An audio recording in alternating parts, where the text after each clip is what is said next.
سلام علیکم برادران عزیز و هموطنان گرامی قدر، خوش آمدید به کانال ما مهلت طولانی بود که نتونستیم برای شما درس های زبان ترکی را نوار کرده برای شما روان بکنیم. اینک انشاءالله درس هشتم ما شروع میکنیم. امروز با یاری خداوند شما انشاءالله قلماتون رو با دفتراتون بگیرین، نوشته بکنین، از یاد بکنین، بسیار خوب میشه انشاءالله. کلمه های کوتاهی زبان ترکی را برای شما انشاءالله امروز در این درس بیان میکنیم. گل، بیا، گیت، رو، otur, بنشین، kalk, بخیز، bak, نگاه کن. دقت بتیم، نگاه کن از ببین خیلی فرق دارد. bak نگاه کن، gör ببین، konuş gap bizan، konuş gap bizan، sus خاموش باش، sus خاموش باش، gülümse tabassum بکن، gülümse tabassum بکن، ön peş، yan bar، arka puşt، arka puşt، sağ rost. G yumuşaka modayı kelime ya میخونیم. sağ rost، sol çap، ust bolo، alt poyon، önümde در پیشم،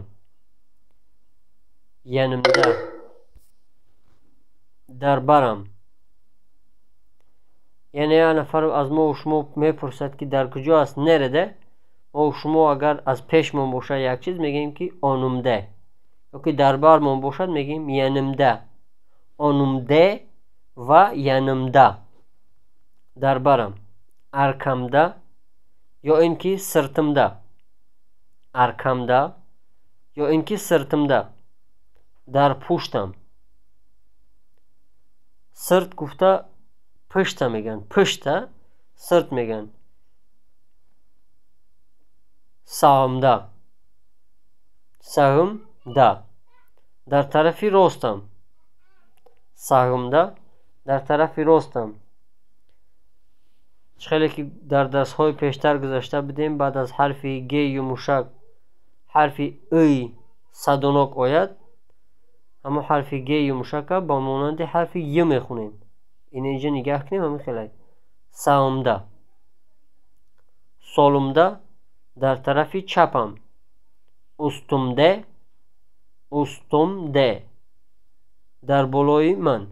یعنی یک نفر اگر ما و شما را پرسد خانهش در کجا است میگیم ustumda، یعنی یک اتاج در بالای ما است. altımda یعنی در پایان ما، در کجا زندگی میکند، مثلا در یکم طبقه در پایان ما، altımda benim altımda.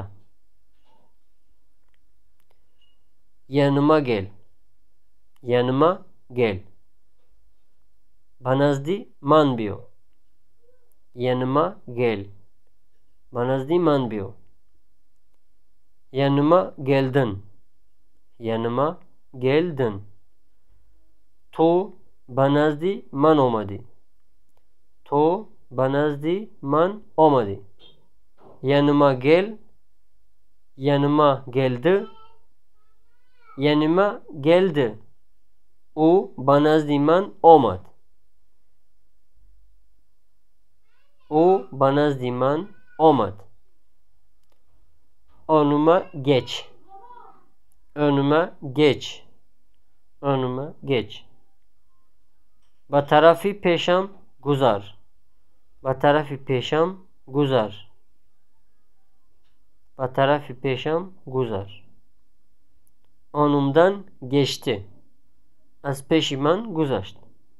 önümden geçti. Az peşimden güzashti. Önümden geçiyordu. Önümden geçiyordu. Az peşimden meguzashti. Az peşimden meguzashti. Arkama geç. Arkama geç. Ba puşti man guzar. Ba puşti man guzar. Arkamdan gel.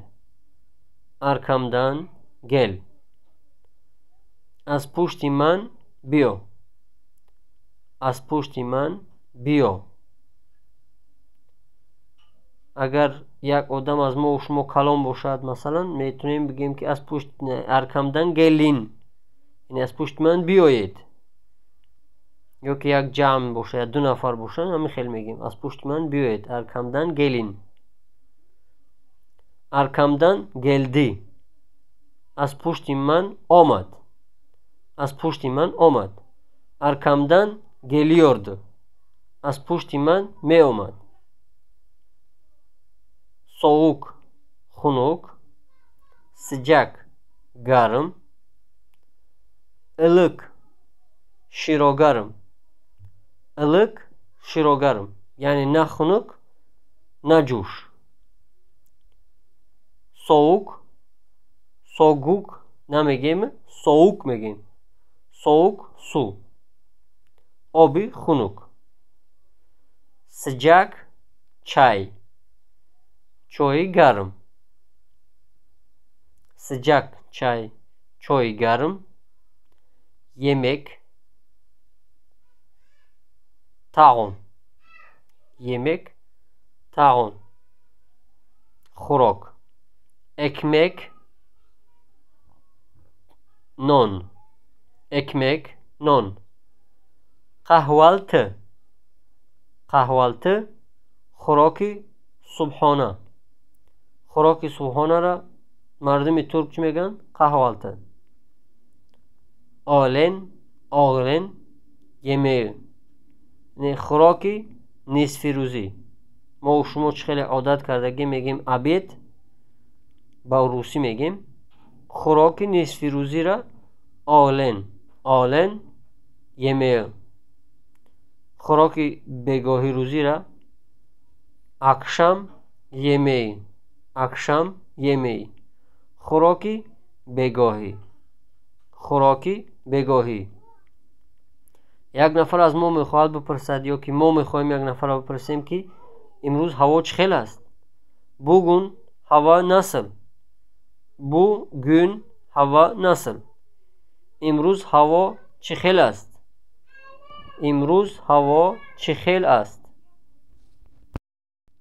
Güneşli, آفتاب است. Güneşli, آفتاب است. آفتاب است با ترکی میشد güneşli. Yağmurlu, yağmurlu. Yani hava بارانی است. هوا میبارد. بارانی است از میبارد فرق دارد. حاضر در اینجا برای ما و شما بیان میکنیم انشاءالله. Yağmur yağıyor.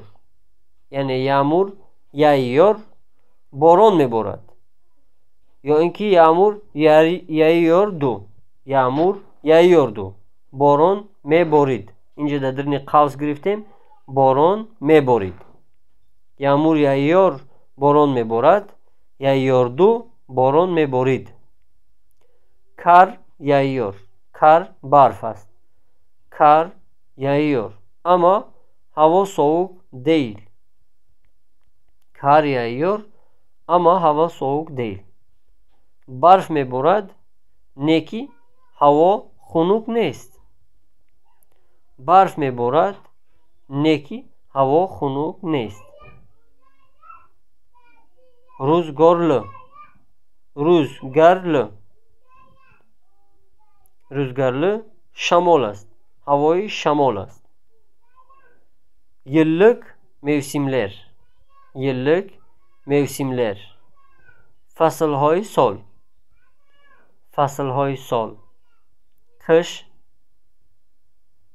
زمستان. قش، زمستان. قشن، در زمستان. قش، زمستان. قشن، در زمستان. برادران عزیز، در زبان ترکی بعضی کلمه های هستند که چند معنا را در بر میگیرند. مثلا یز، یک نفر میخواهی بگویی که بنویس، میگویش که یز، نوشته کن یا اینکه بنویس. و این چنین میشود که یز، تابستان. یزن، در تابستان. بهار، بهار. بهارن، از بهار. بهارن، از بهار. از بهار. سونبهار، تیرماه. اینا فصل های سال هستند. سونبهار، تیرماه. سونبهار ده، سونبهار ده، در تیرماه. این بود درسی هشتمی ما که کلمه های خیلی کوتاه زبان ترکی را برای شما در این درس بیان کردیم. امیدوار هستیم که انشاءالله شما این درس خوش کردین. فارتان از این درس انشاءالله از شما التماس میکنیم که در این زیر این ویدیوها فکرهاتون رو بنویسین، علل خصوص با زبان ترکی، و کلاس یعنی لایک بمونین، با دیگران روان بکنین. انشاءالله در کانال پادپیسات کنن، شما رو هم در کانال پادپیسات کنین. انشاءالله در آینده خیلی درس های جالب و کلمه های دراز طولانی انشاءالله برای شما بیان میکنیم. خداوند مهربان هر یکی ما و شما را موفق بگردونه تا اینکه ما و شما بتونیم یک فایده از این چیز برای خودمان پیش ببریم انشاءالله. در امان الله باشین.